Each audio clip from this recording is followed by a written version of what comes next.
நீ பயப்படாத, நீ வெட்கப்பட்டு போவதில்லை. அல்லேலூயா.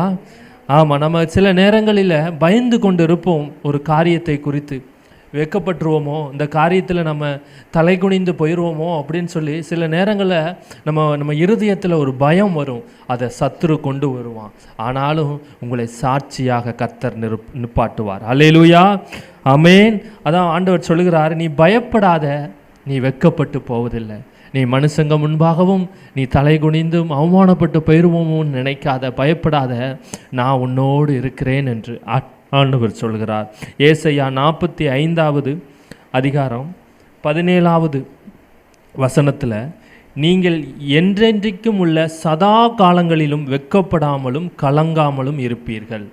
ஆண்டவர் இந்த வார்த்தையை நம்மளோடு பேசுகிறார். நீங்கள் எப்பொழுதும், இன்றைக்கு மட்டும் இல்லை, சதா காலங்களிலும். அப்படின்னா நான் உங்களோடு இருக்கிற வரைக்கும், இந்த பூமியில் நீங்கள் வாழ்கிற வரைக்கும் நீங்கள் வெட்கப்படாமலும் கலங்காமலும் இருங்க. நீங்கள் கலங்கி கொண்டிருக்கீங்க, வெட்கப்பட்டுருவோமோ அப்படின்னு சொல்லி.